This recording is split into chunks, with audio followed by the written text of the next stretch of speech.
journal sur RTI1. Madame, monsieur, bonjour. Au sommaire de cette édition, financement du développement dans le monde. La Côte d'Ivoire porte sa voix à Séville, à la 4e conférence internationale des Nations Unies sur le financement du développement. Le vice-président de la République ivoirienne, Tiemoko Méliès Koné, représentant le chef de l'État, a exposé les propositions ivoiriennes face aux besoins mondiaux. Renforcement de partenariats, on parle de football féminin et perspectives économiques à la primature. Jean-Michel Aulas et Ousmane Diagana ont été reçus successivement par le Premier ministre. Les échanges ont porté sur le renforcement des coopérations. Et puis dans le reste de l'actualité, l'écrivain franco-algérien Boualem Sansal est condamné à 5 ans de prison ferme pour atteinte à l'unité nationale en Algérie. La Cour d'appel d'Alger a confirmé ce mardi le verdict de première instance. L'écrivain âgé de 80 ans fait l'objet d'une âpre lutte diplomatique entre l'Algérie et la France depuis son arrestation à Alger en novembre 2024.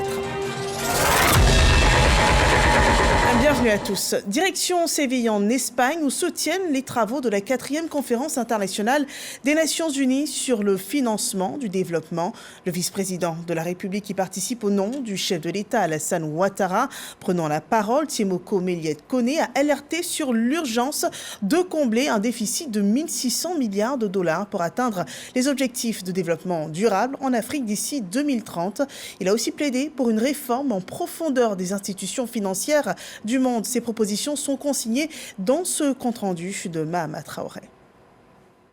Palais des congrès de la ville de Séville, le secrétaire général des Nations Unies, Antonio Guterres, et Sa Majesté Felipe VI, roi d'Espagne, accueillent une soixantaine de chefs d'État pour la 4e conférence sur le financement du développement. Alassane Ouattara, président de la République de Côte d'Ivoire, est représenté à ce rendez-vous de haut niveau par le vice-président de la République, Tiemoko Méliès Koné. Ce qui mobilise les dirigeants du monde à Séville, c'est la nécessité de trouver 4 000 milliards de dollars US pour financer les besoins de développement que connaissent les pays, ce dans un contexte où l'aide au développement tend à diminuer considérablement à travers le monde. Suite à la cérémonie d'ouverture, Tiemoko Méliès Koné s'est prononcé lors du débat général sur la question. L'ex-gouverneur de la Banque centrale des États d'Afrique de l'Ouest propose des solutions.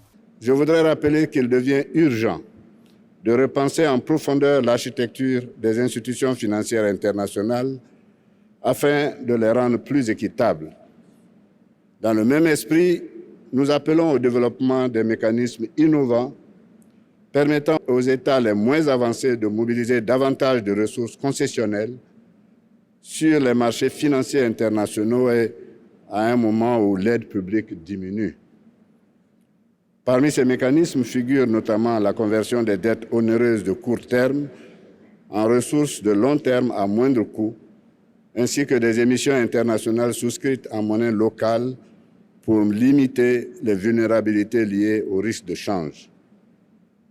L'émission de crédit carbone mérite également une attention renforcée en levant les obstacles réglementaires et techniques afin de permettre aux États de rémunérer pleinement leurs efforts liés à la préservation de la forêt. De la théorie à la pratique, comment franchir le pas selon Tiemoko Méliès Koné? Pour que de telles solutions se généralisent, il est impératif de mieux apprécier le risque souvent exagéré qui pèse sur les pays du Sud.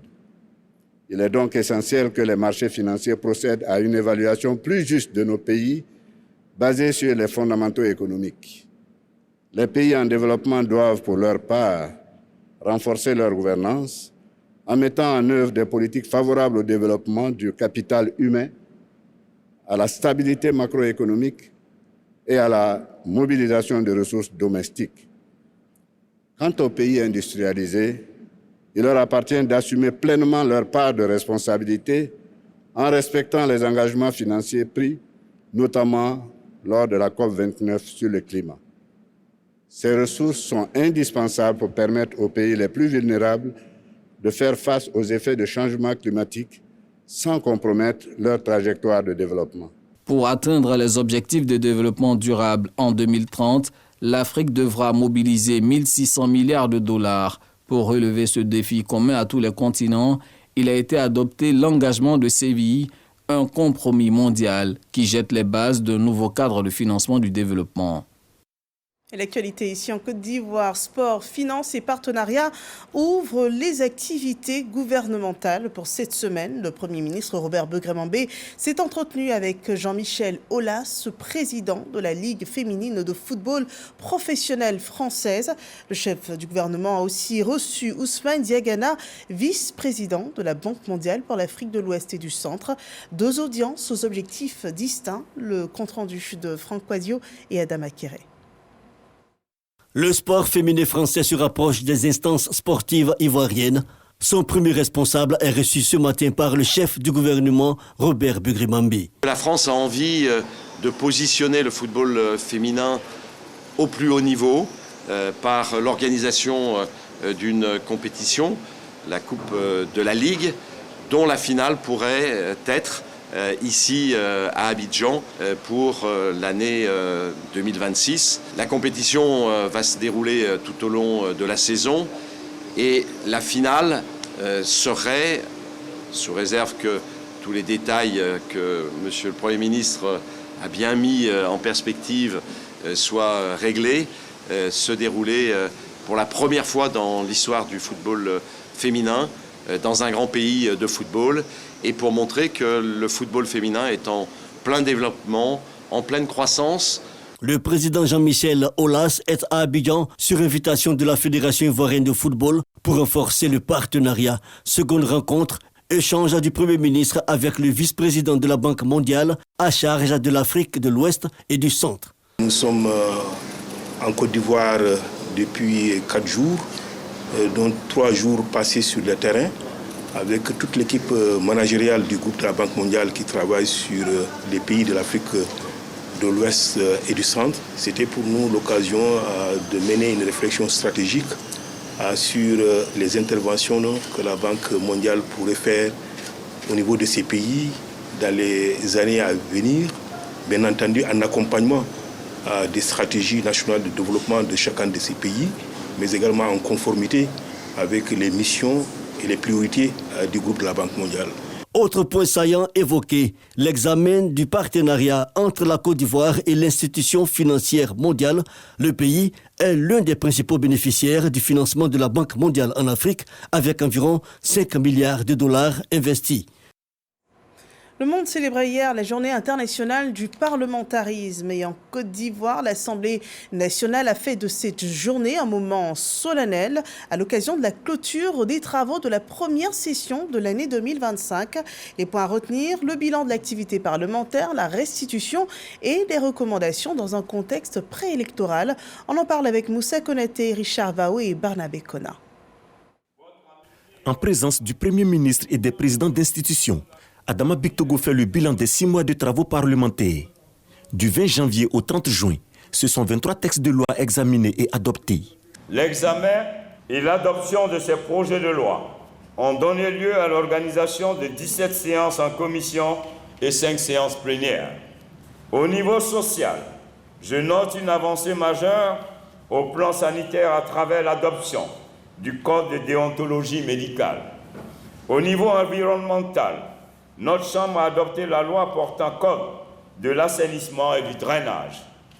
Au plan économique, nous avons adopté le projet de loi portant ratification de l'ordonnance qui renforce la répression de la commercialisation et l'exportation illicite des produits agricoles soumis à agrément et qui touche en particulier les filières café, cacao, coton et anacarde.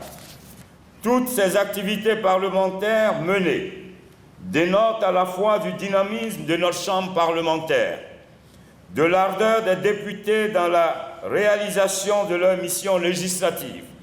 Fini donc la première session ordinaire pour l'année 2025, mais les députés sont invités à mettre leur période de vacances à profit pour aller à la rencontre des populations. À l'approche des élections, notre proximité en tant que parlementaires avec les citoyens est d'autant plus cruciale qu'elle met le député au centre de toutes les attentions. C'est pourquoi je nous exhorte à être dans nos circonscriptions respectives et partout en Côte d'Ivoire, des acteurs d'un dialogue constant, d'une écoute active et apaisante pour préserver la paix et la cohésion sociale. Le président de l'Assemblée nationale s'est aussi prononcé sur le départ des députés membres du groupe parlementaire PDCI-EDIA lors de la cérémonie. Tout en respectant les positions des 10 groupes parlementaires, la séparation des pouvoirs à laquelle je reste attaché commande que nous restons à équidistance des prérogatives de chaque institution. La cérémonie de clôture de la première session avait pour invité d'honneur l'honorable Isidore Mvumba, président de l'Assemblée nationale du Congo. Nous parlons à présent de formation professionnelle. Cette semaine s'est ouverte sur les examens du brevet de technicien et du certificat d'aptitude professionnelle, le CAP, des épreuves écrites, dernière ligne droite pour les candidats de cette année 2025. Ils sont 19 347 candidats sur toute l'étendue du territoire ivoirien dans cette course pour décrocher le brevet de technicien et le certificat d'aptitude professionnelle. Le lancement officiel des épreuves s'est tenu au lycée professionnel hôtelier de la Riviera dans la commune de Cocody. Et dans la ville de Bouaké, ils sont 1650 candidats à être inscrits pour ces épreuves écrites. Voyons comment se déroule cet examen avec Gervais Kouassi et Charles Tatou. La lutte contre la tricherie et la fraude au centre des examens du brevet de technicien BET et du certificat d'aptitude professionnelle CAP. Fouille corporelle pour démanteler tout objet et document compromettant à l'entrée des 5 centres de composition que comprend la région de Bouaké. Les épreuves débutent par la technique d'expression. Mais avant, le représentant du préfet de Bouaké, préfet de la région de Bouaké, prodigue des conseils aux candidats. Il faut que vous ayez à l'esprit que les diplômes que vous recherchez, leur valeur, leur crédibilité demandent que vous puissiez vous éloigner de toute forme de tricherie. Ayez confiance en vous, vous pouvez réussir ces examens. Le premier responsable de l'enseignement professionnel de Bouaké se veut rassurant sur le déroulement des épreuves. Après les étapes de l'épreuve physique et sportive, les soutenances de rapports de stage, les travaux pratiques, nous en sommes aux compositions écrites. Ça a bien commencé. Tous les enseignants qui ont été convoqués ont répondu présents. La logistique répond aussi présente et les épreuves ont été lancées à l'heure. La politique de scolarisation de la jeune fille s'y fait sentir lors de ces examens à Bouaké. La région de Bouaké présente 1650 candidats, dont 779 garçons et 871 filles. Vous constaterez qu'il y a plus de filles que de garçons. De plus en plus, les jeunes filles viennent à l'enseignement technique et la formation professionnelle. Les candidats affichent une sérénité. J'aborde le sujet sereinement parce que je me suis préparé, je me suis bien préparé. Je me sens très à l'aise, pas de stress et j'ai la confiance que ça ira. Les épreuves prennent fin ce mercredi et les résultats sont attendus pour le samedi 19 juillet 2025. Et voilà des examens qui se déroulent en pleine saison de vacances scolaires pour la plupart des élèves. À Daloa, le PP Banticro profite de cette période pour améliorer ses services scolaires. L'école primaire publique reçoit une cantine, tout est équipé. C'est un don du Rotary Club Daloa Centre-Ouest. Suivons ce témoignage de Maïssa Kogaye. Intitulée Action commune, cette activité de Rotary Club d'Aloa a rassemblé plusieurs personnalités administratives, communautaires et éducatives. Le PP Banticro a reçu du matériel de cuisine, à savoir des marmites, cuisinières, bassines, ustensiles, glacières et d'autres accessoires. Ce don vise à assurer aux enfants une alimentation saine et régulière, condition essentielle à une bonne concentration en classe et à la réussite scolaire. Nous avons senti le besoin des enfants de Banticro.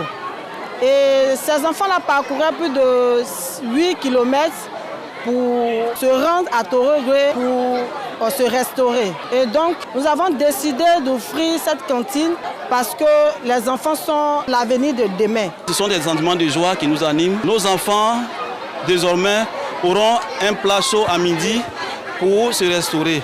Nous sommes très heureux et cela va répercuter sur les résultats scolaires. Nous disons merci à Rotary Club pour cette œuvre humanitaire.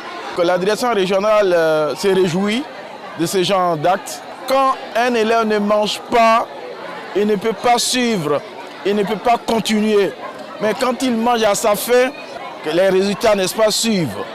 Autre temps fort de cette journée, la remise des tables bancs à l'établissement. Ce matériel indispensable au confort et à l'encadrement pédagogique a pour but de désengorger les salles des classes et d'offrir de meilleures conditions d'apprentissage aux élèves. La cérémonie s'est achevée par l'inauguration d'un château d'eau construit pour améliorer l'accès à l'eau potable dans l'école et dans le village.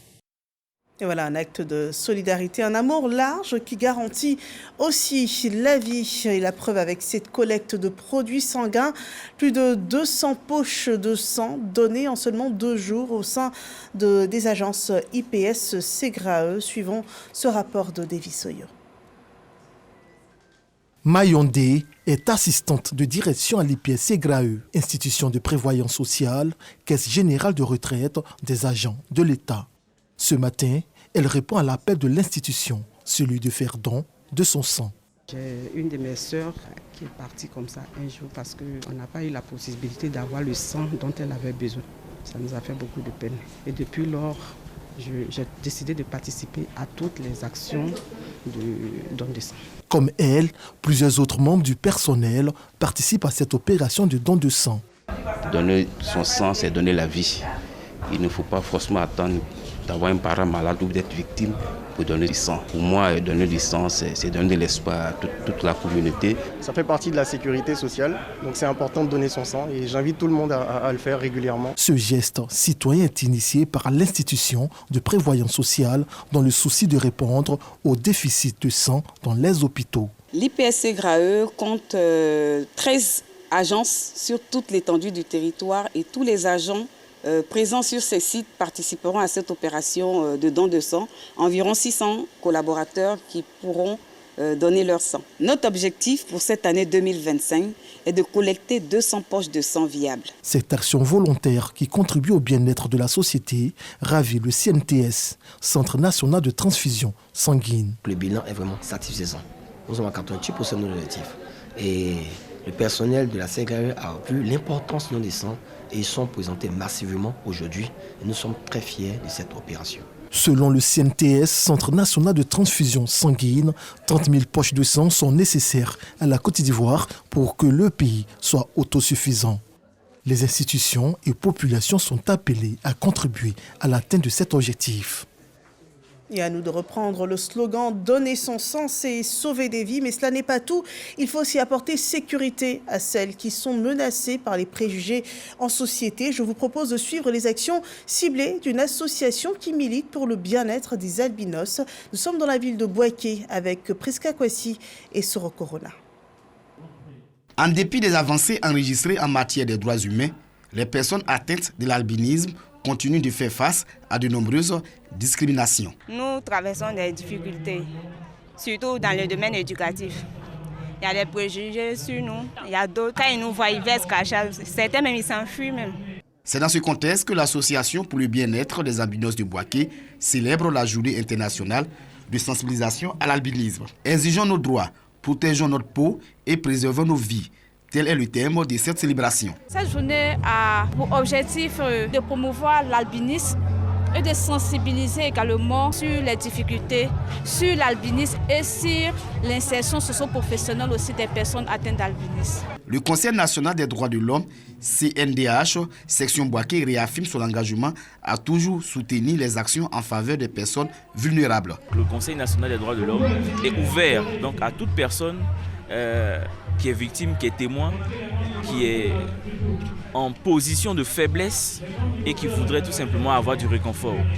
À travers des échanges et des distributions de crèmes solaires pour des personnes atteintes d'albinisme, cette journée se veut non seulement une tribune de plaidoyer, mais aussi un levier pour un changement de comportement vis-à-vis des personnes atteintes de l'albinisme. Pour l'atteinte de cet objectif, l'Association pour le bien-être des albinos de Bouaké sollicite l'accompagnement de l'État et des médias pour bâtir une société plus inclusive. Et un autre défi du quotidien, l'équilibre entre vie professionnelle et vie personnelle. Un aspect important pour des performances des systèmes. Une réflexion est ouverte sur le sujet par la mutuelle des ministères du ministère de l'Hydraulique. Grace Kando nous en dit davantage. Les 435 femmes du MINAS, ministère de l'Hydraulique, de l'Assainissement et de la Salubrité, outillées.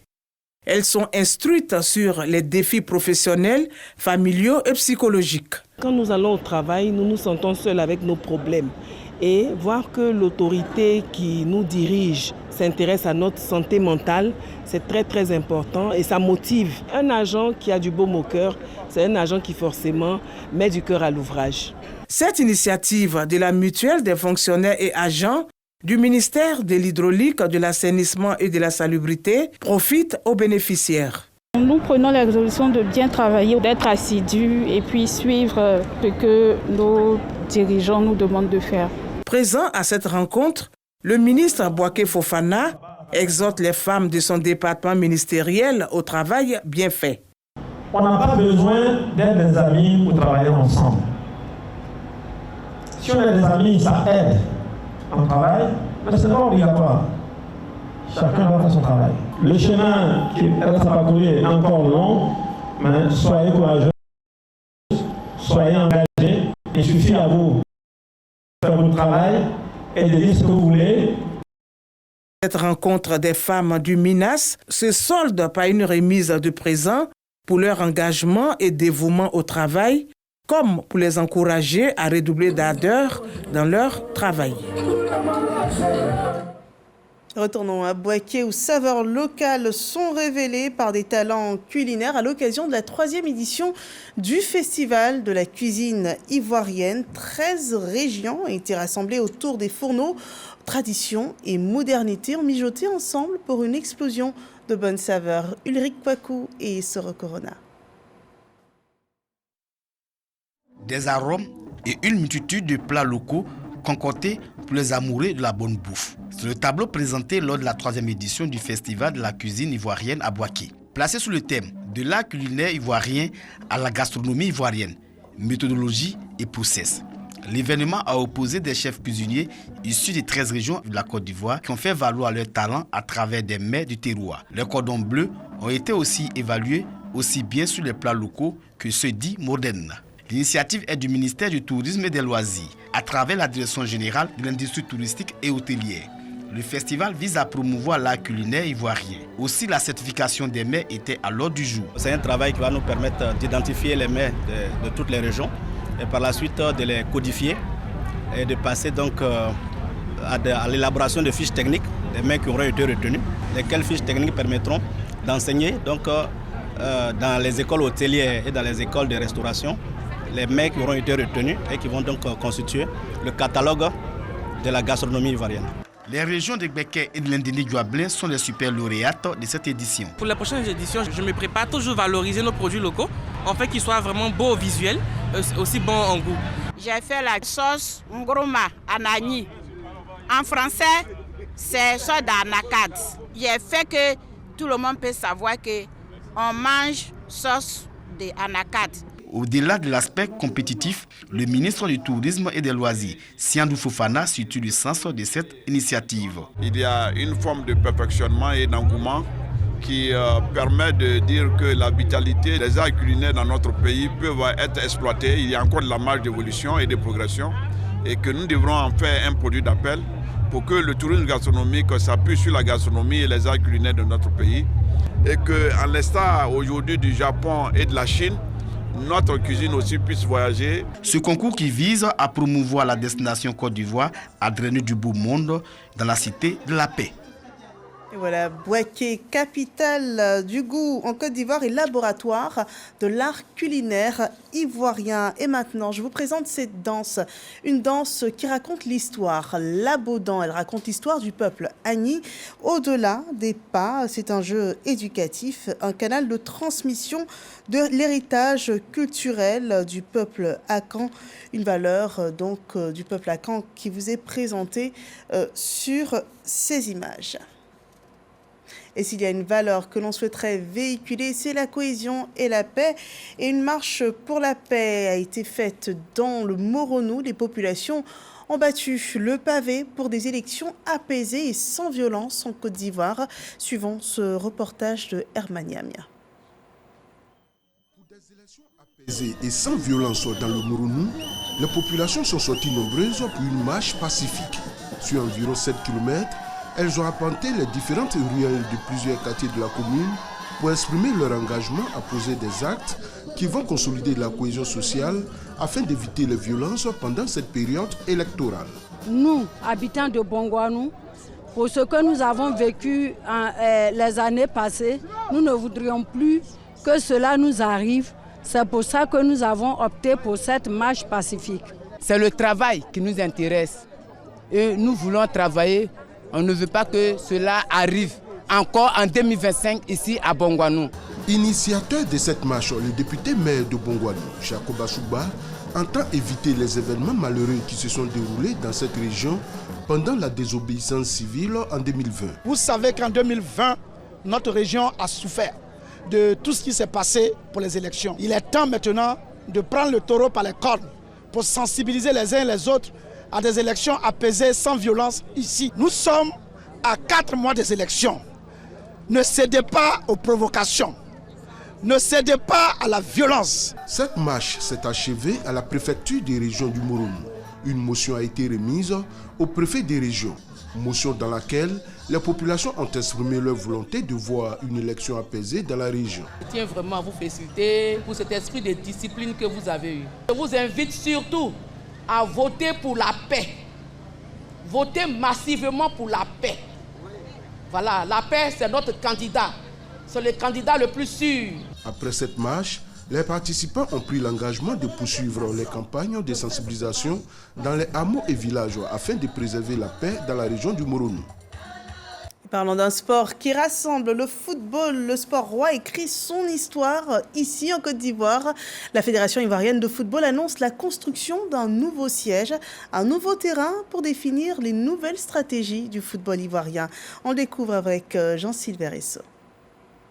Président de la Fédération ivoirienne de football, Yacine Idriss Diallo, était aux côtés du maire de la commune de Trècheville, François-Albert Amichia, et du ministre délégué en charge des sports et du cadre de vie, Adjé Silas Metch, pour la pose de la première pierre du nouveau siège de la FIF qui sera livré dans 2 ans et dont le coût global des travaux s'élève à 3 950 millions de francs CFA. Après le centre technique qu'on a réhabilité et qu'on va étendre, maintenant on pose la première pierre du siège. C'est pour laisser des outils pour l'avenir du football ivoirien. Regardez aujourd'hui, nous sommes dans le bâtiment qui a été construit en 1986. Il est là. Et ce que nous voulons laisser, c'est un héritage pour les Ivoiriens. Je viens donc leur apporter le soutien ferme du gouvernement ainsi que les encouragements. Mais en même temps, leur rappeler que cette Assemblée générale se tient dans un contexte de préparation des compétitions sportives à venir, notamment notre qualification pour la CAN 2025 au Maroc, notre qualification pour la Coupe du Monde 2026 aux États-Unis, parce que cela va se passer lors de la dernière fenêtre en septembre. Ensuite, la participation de la Côte d'Ivoire au niveau des U17 à la Coupe du Monde, aussi bien au Maroc pour les dames, les U17, et au Qatar pour les hommes. Après la pose de la première pierre du nouveau siège de la FIF, le président de la maison de veille et ses invités remettent symboliquement les clés d'un nouveau cas au club. Dernière activité du président Idriss Diallo, l'Assemblée générale mixte. Par acclamation, les membres actifs ont approuvé le rapport financier de l'exercice clos au 31 décembre 2024.